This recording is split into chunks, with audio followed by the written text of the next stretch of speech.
Welcome to the Own It Show. I'm Heather Lee Chapman, your holistic performance and business coach. And I'm so excited to be here with you all today. It's time to stop sacrificing your health and freedom and start scaling your results in your business and all areas of your life.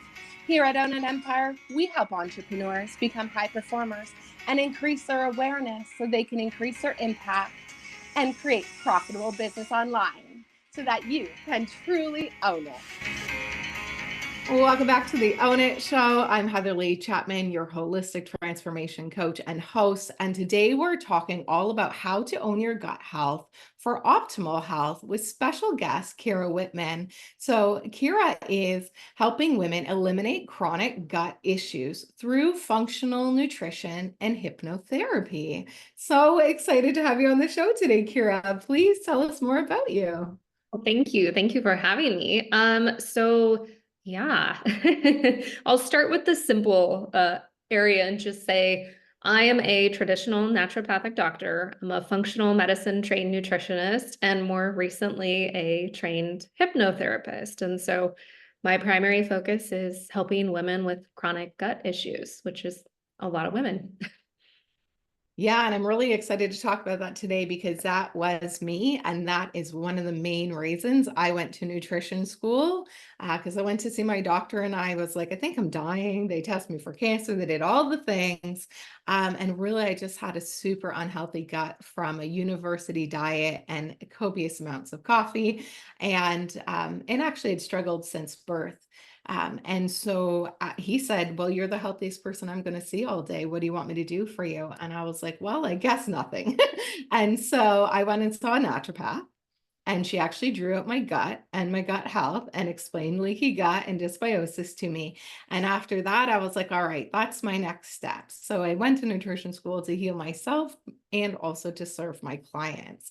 So I know how essential it is what you do and how undervalued the gut is and how important it is because I was so malnutritioned, it was impacting everything else because I just couldn't assimilate and absorb what I was eating. And so it impacts the mental health, the physical health, your comfort of when you go out to places to eat, or you maybe don't eat while you're there, uh, or you bring your own food. That was a good strategy that I had. And even then, still, there was so much more for me to do. And it was a bit of a journey. And I'm so grateful for all that I learned and all that who helped and support me to get to where I am today, like people like you. So thank you for all that you do. Yeah, well, I love it. And I know we've chatted earlier, but our stories are so similar because it was the same. It was dealing with gut issues from an early age. And I was a middle school English teacher and just went back at that point to help myself and didn't really think I was going to venture off and do it for a living, but here I am.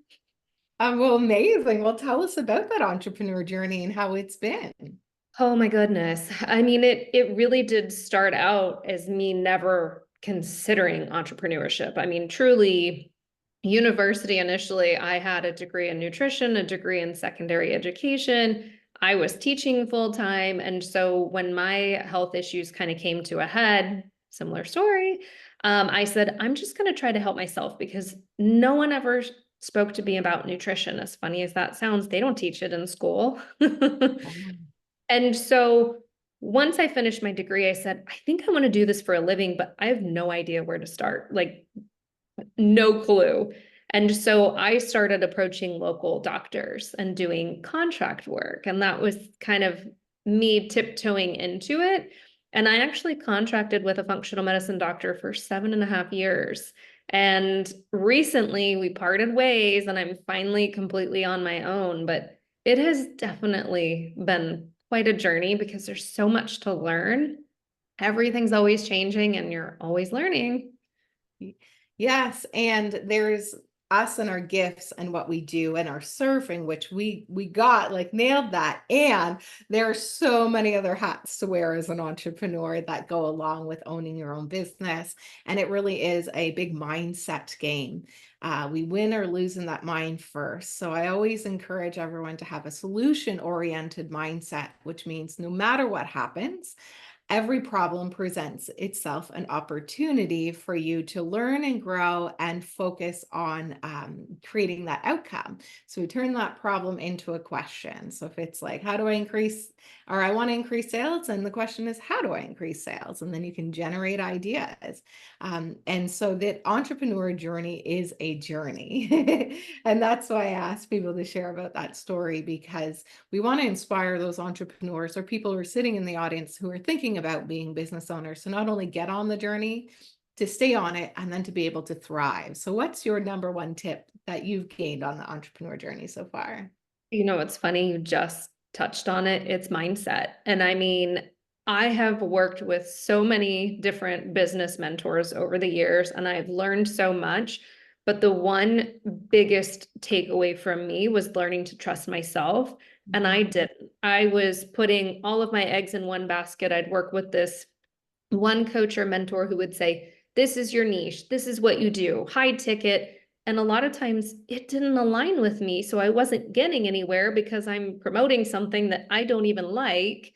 And Mhm. so it was the mindset shift, and also me learning to trust myself, which I do view that as mindset, because I was just, hey, you fix me over there, you make my business run. When in reality, that needed to come from me and I needed to believe in myself. Yeah, number one thing to be a successful entrepreneur, to believe in yourself. I love it. Absolutely.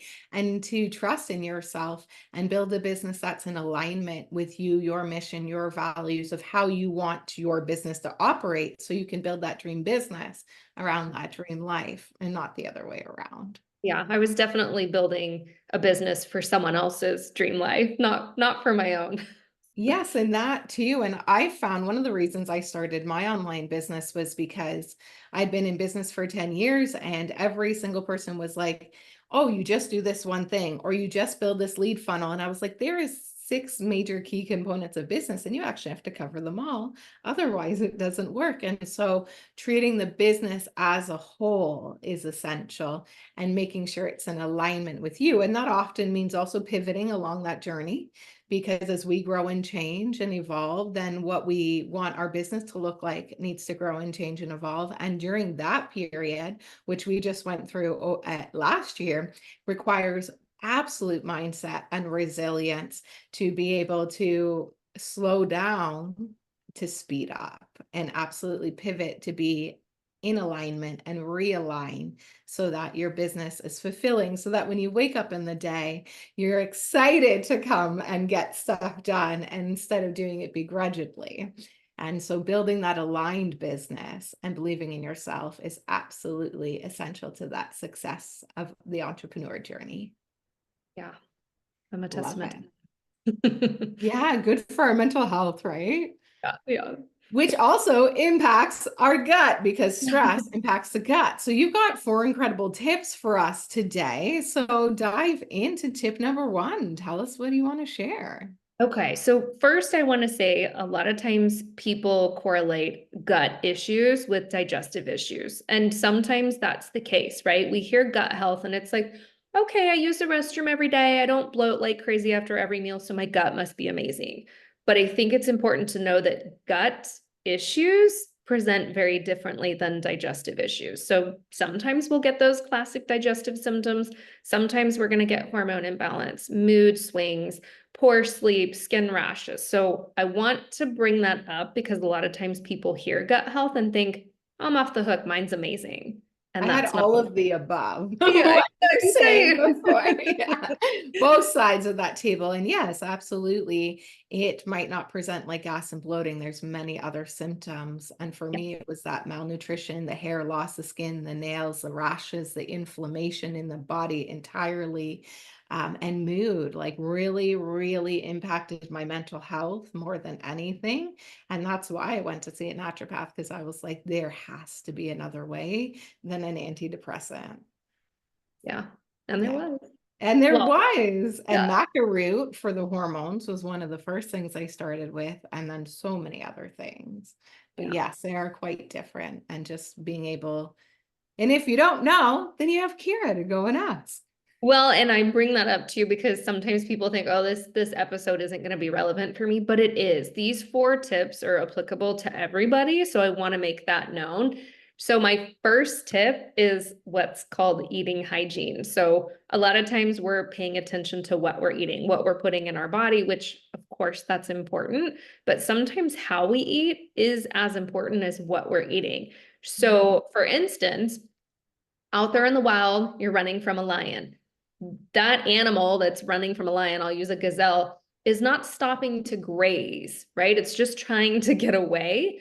Well, in our human bodies, it's the same thing. It doesn't know the difference if we're in fight, flight, or freeze, whether you're running from a lion or a toddler is throwing broccoli at you or you're running to a meeting. You've got to be in that rest and digest state for food to actually go through you appropriately. So my first tip is pay attention to how you're eating. Do it in a mindful way. Take a nice deep breath before you even start eating. Put your fork down between bites. Be present during the meal. Chew your food until applesauce texture.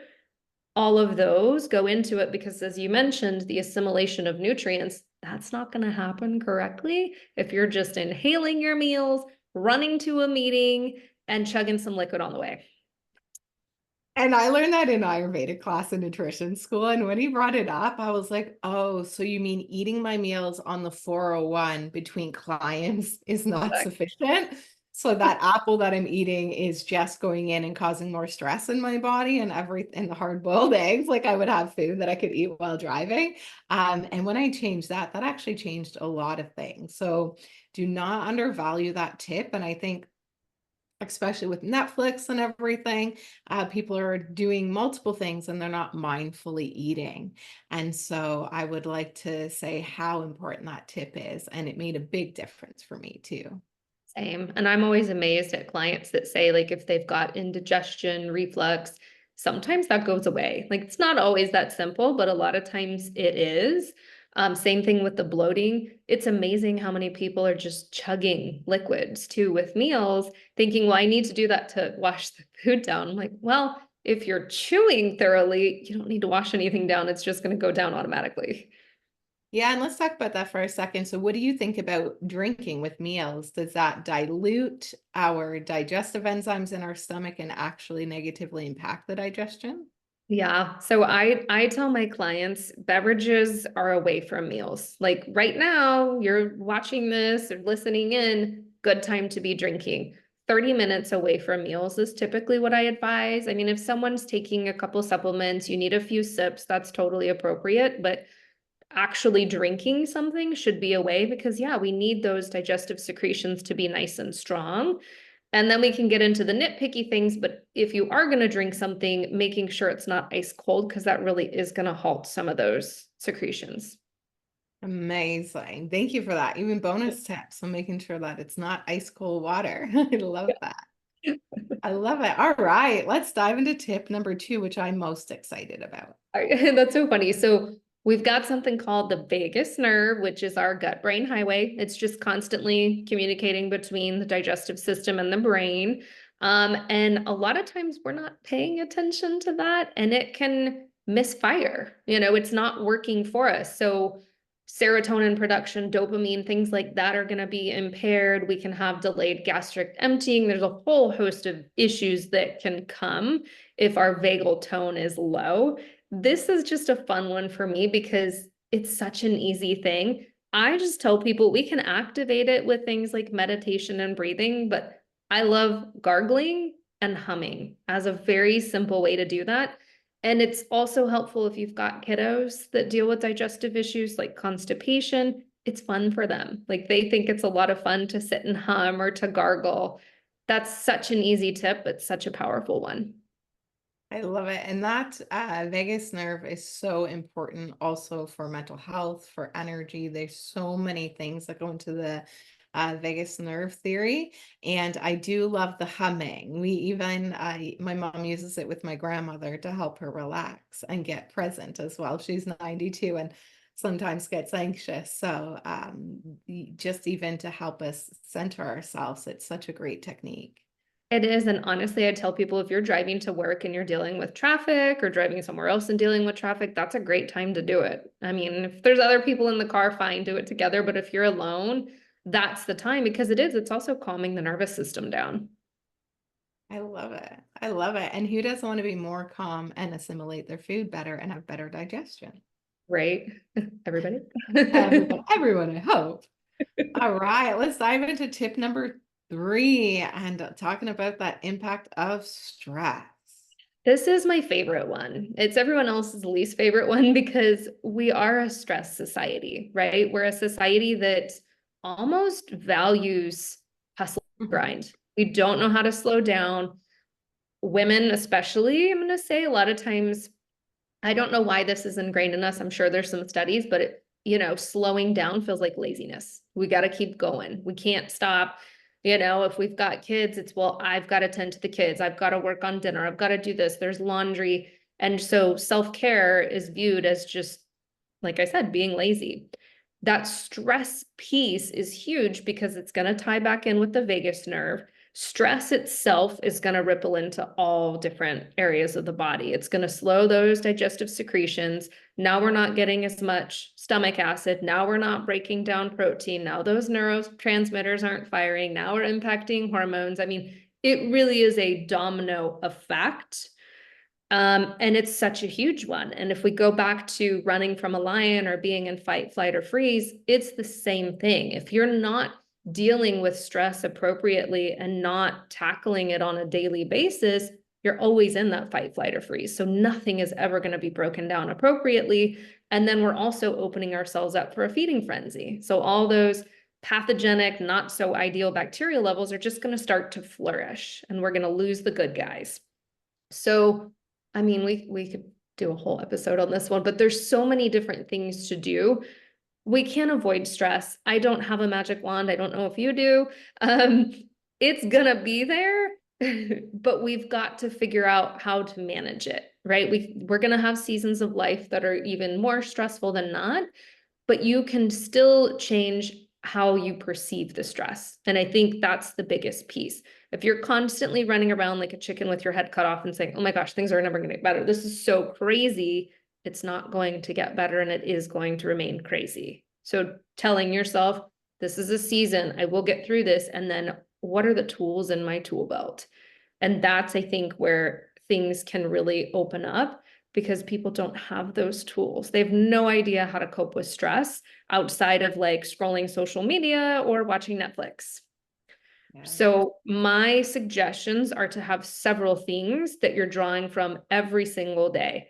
Meditation, prayer, hypnosis, journaling, walks in nature. I don't care as long as it calms the body and the mind.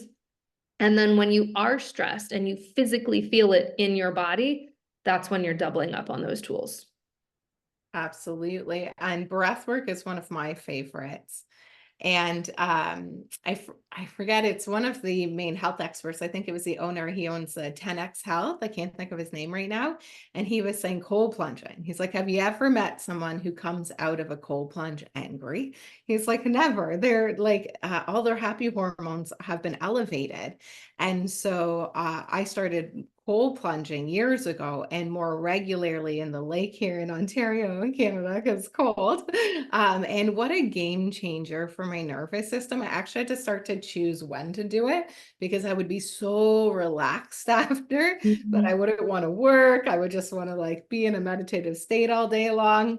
And so breath work, which I did today, Wim Hof style, and cold plunging for me are some of my greatest techniques. And of course, there's supplements and things that always help if we need that. And we just want to be able to have that tool belt on a regular basis that we can pull from. And like you said, when we have extra stuff on our plate, that's when we double those tools and we lean into them more. And you're like, how am I going to do that? I'm already so busy. Then you actually have to put some other things down. You got to look into your calendar and say, what's not moving me towards my goal and what's not helping me get towards that goal. And perhaps for a short period of time, I can put those down. And then I always encourage when we're in a busy, there's different seasons of life and in business. And so whatever, maybe you're in the planting or you're in the cultivating or you're in the reaping or the relaxation and break stage, wherever you are, you want to figure out what needs to be in your calendar to help support you during those stages. And when we're in those high activity states, that's when we definitely want to double down. And for most people, it's the accountability and keeping those promises to ourselves and owning those healthy habits. And so we use our customizable habit tracker. Of course, that's on ownitempire.com, our free gift for you guys to use, or I encourage an accountability buddy. So somebody who you can keep your promises to each other each week. And it could just be like a text, hey, you're done each day. Or it could be like, hey, let's do a 15-minute check-in and just see how it went. I've had people who do just meet on Zoom and they do their journaling and their gratitude and their prayers. They just keep their cameras off and do it all individually. They just hold each other accountable. And I used to run one at 5 a.m. Not anymore. And yes, because then you have to be up before that and at a client's by 6:30. And I used to run that and we'd all just join each other on Zoom, turn our cameras off. And it was just that we knew we were there doing our gratitude, writing our goals, saying our prayers. And speaking of gratitude, they say you can't be in a stressed and victim state at the same time as you're being grateful. So if there's one thing that you use to help reduce your stress, it's having an attitude of gratitude. And sometimes when we're in a dark state or a low energy vibe, finding something to be grateful for can be challenging. So just being grateful for the gift of being alive, being grateful for the magical air that you breathe, being grateful for today, because each day is a gift. I always find that sometimes the universe will provide for you right when you need. I had a really hard workout on the weekend. I'm getting out of my car and I'm thinking, oh my gosh, my legs, they hurt so bad. And then a gentleman walked out with a prosthetic and he only had a part of a leg. And I thought, right. Let me not complain. Let me get back to the state of gratitude and how grateful I am to feel every muscle in my legs today. And that state of gratitude can really help reduce that stress. Because as you were saying, stress increases gastric emptying, which just means the food is leaving the stomach before it's fully digested. And your stomach doesn't get to a certain acidic level, which means that food that's left isn't at that right pH, which is to trigger the next things that happen in the digestive system. So as you said, big domino effect, because that's just the one, but you said right over into the neurotransmitters if we're not getting our protein, which is your cognitive function, and so much more. So we know that we are addicted to productivity in our society. And that when we're not being productive, we have a habit of making ourselves bad and wrong. And even if you take a day off, you're feeling guilty all day long. And so it's carving out that time in your calendar, even for the self-care, for the joy, for the time off, and owning that with peace of mind. And you'll find that when you go back into your work days, you'll be more excited and have more energy to do that if you actually give yourself that rest and that mental break and allow yourself to rest on those rest days. Yeah. Oh, some beautiful tips. Rest, joy, gratitude is such a good one too. And that's been a powerful one for me and one that I share with my clients as well. And I think it's one that's easy to brush over of like, okay, in the morning, I'm grateful for 3 things, but it doesn't really mean anything. And I tell people gratitude until it evokes an actual emotion. Yeah. That's when you're calming the nervous system. That's when you've got the joy. Don't just do this mundane little thing. Like you said, really getting into like, wow, I have 2 legs. I could be far worse. And I tell my clients, when you're miserable in your body because you're dealing with so many symptoms, you're breathing, you're hearing, you're able to see, look around you, look at all the beauty around you. I think that's a huge one. So I'm just piggybacking on that. Yeah. And the power of now, he says that every moment is a miracle. and just to pause and see the magic all around you.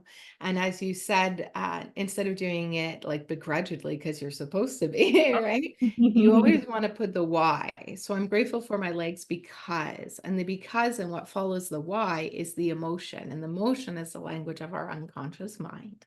And we know that it's so important to embody the emotion instead of just think it, because then our head and heart are in coherence, because your head is saying like, I'm grateful, but your heart and your body's like, no. And so adding that why you're grateful for it can help you elicit that emotion and that state and that physical response and actually calm that nervous system. Love it. I love it, guys. This is a great episode. You might have to watch it again. All right, let's dive into tip number 4, diversity in the diet. Yeah, so this is a big one. I think it's so easy, and this goes back to the stress piece of I'm so busy in my day, so I'm just going to reach for things that are convenient, or I'm just going to cook the same couple meals over and over, or I'm going to grab, running out the door, the eggs with the smoothie or whatever. And the microbiome loves diversity. That's what's feeding the beneficial bacteria. That's what's giving you the vitamins and minerals. I mean, our body can produce some vitamins. It doesn't produce its own minerals. We have to actually consume those. We're already kind of fighting an uphill battle because we know our soil's depleted. There's so many other things that go into that. So one big thing is just working on diversifying your diet, eating an abundance of different things, whether you're plant-based, animal-based, doesn't matter, but not just eating the same 10 foods over and over and over, but really trying to broaden that horizon.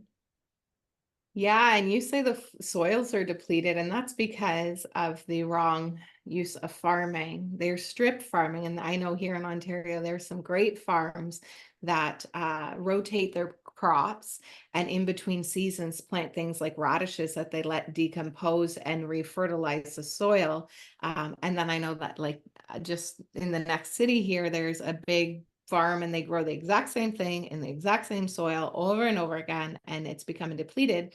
So what that means is the food that our grandparents ate was a lot more nutrient dense, and although it's still an apple, it doesn't have the same nutrients in it and the same effect as that other apple, and it probably wasn't used with pesticides um, and the wax and things that go on the food. And that's a whole nother story to come into what, and I won't even say his name is creating. And so being mindful to have that diverse diet, and then also where you're purchasing those foods from and how it's farmed. And I know for some people, they might be like, well, that's a lot of work. All you need to find is a nutritionist friend or a naturopath who knows somebody, and that can help solve it for you. Or you can go and do your own research and find what works for you. And then you were speaking about really having that diversity and making sure that you're getting in those minerals. And one of the biggest things that I like to do is also take trace minerals. So those aren't in our body. And those, oh my God, they give me so much energy. They make me feel so good. And from my understanding, we used to get these minerals and trace minerals when the water and the healthy bacteria that was in the water to help the microbiome, when you're drinking water that comes from the mountains that ran over the river and the moss and the algae and everything. And unfortunately, especially if you're drinking tap water, it's actually sterilizing your gut and you're not getting those nutrients in that water. Plus, there's other things in the water that are not good for you. So always encouraging to add those minerals in, the trace minerals, and then also having good purified water. We have a filter for the entire house because we also know that the chlorine goes into gas when we shower and is readily absorbed into the skin, let alone drinking it. And so not only is it filtered, it is then remineralized. And we joke that even the grass gets good water. And so just looking at what good filters you could add for that, and then adding in those trace minerals and the minerals as well. And I know for me, that's made such a positive impact on my health, my skin and my nails. I always know, like if I go somewhere else and I'm drinking that water there for a while, like the skin and the nail health, big impact. Yeah, absolutely. I love it. All right. So Everyone is going to start to diversify their diet to help their microbiome. They're going to reduce their stress and use the tools in their tool belt, and they're going to mindfully eat, and they're going to use tools to activate that vagus nerve, like humming, gargling, and meditation. And we're all going to just slow down, practice being present, being in the power of now, and actually taste every bite of that food. And I know many don't do this. And you said to chew it until it's the texture of applesauce, right? Mhm. Not Yeah. swallowing full chunks. Because the body's not going to break that down. Yeah, absolutely. And that first part of digestion is in the mouth with those enzymes that are in there, but also your teeth. So making sure that we're hitting all four of those incredible tips. And I know you've got a magical free gift for us today. So tell us about it and why everyone should grab it. Yeah, so I've got a free gut ebook. So in there, I've got additional tips. I've got a bunch of recipes that are really helpful and just some more insights into gut health. I think it's a 15-page ebook now. I just keep adding to it more and more. Amazing. What an incredible gift. So you guys want to grab that today. That is a free gift from Kira. Thank you so much. And that link is below. And we always like to wrap up the show with your favorite book and why, because I'm a bookworm. I walk an audiobook, I've been told. So what's your favorite book? I know when you ask me this, I'm like, that is the hardest question of all because there's so many books. So I'm gonna have to go with, I'm gonna share two. The Four Agreements. Love it. Yeah, that's an amazing one. And The Shack. Haven't read that one. What's that about? Oh. So it's a spiritual one, but it was one that just so resonated with me. It's a novel, but it was, I don't know, beautifully written, so powerful, just had some aha moments of my own. So I think you'd like it. Awesome. And do you know who the author is? No, but I can find out. I don't remember. That's okay. I will look it up. And since the book is right here, because I've been talking about it with many clients, I will share my favorite book right now that I've been studying for years, and it's called A Course in Miracles. Okay. And it is like a Bible, and it's not a Bible. And it is life changing. So that is one of my favorite books. And why is because it helps us to connect to spirit, and truly embody our highest self instead of our conditioned self, and live from our higher self instead of our ego, which can absolutely transform your life. So there you go. You've got 3 books of 4 agreements, which I love. That actually was transformational for me. I use an analogy from that book all the time, where, humans resonate and perseverate on the same thought over and over again. And the analogy he gives to just learn to let go and be in the now is, a bird goes to get a worm to feed its babies, and then a hawk almost knocks it over and it drops the worm. It doesn't spend all day going, I could have done this, I should have done that, I can't believe I dropped the worm, I'm bad, wrong, and guilty. It just goes and gets another worm. Where human nature is to put all that stress on ourselves. So just practicing the power of now, letting go, and moving forward and focusing on what we desire and what we're grateful for. And that will help with that stress as well. So you guys got some great books to dive into now, including Kira's incredible free ebook. So make sure you grab my gut guide today. That is in the link below. And thank you so much, Kira, for being on the show with us today. And where can people learn more about you? Yeah, so my website is nourishedlifenutrition.com. I'm on Facebook, Instagram, LinkedIn, and it's kirawhitham.nd. Love it. Well, thank you so much. So guys, make sure you follow her for more tips and more advice, and reach out if you are ready to own that gut health. So thank you again so much for being on the show. Thank you. My pleasure. So remember, everyone, stay happy, healthy, wealthy, expect magic and miracles, and what is the best that can happen? We'll see you on the next episode. Thank you. Thank you so much for tuning into the Own It Show today. Make sure to leave a review and subscribe. We want to thank you for your time and energy, and extend the invite for you to join us in the Own It community on Facebook.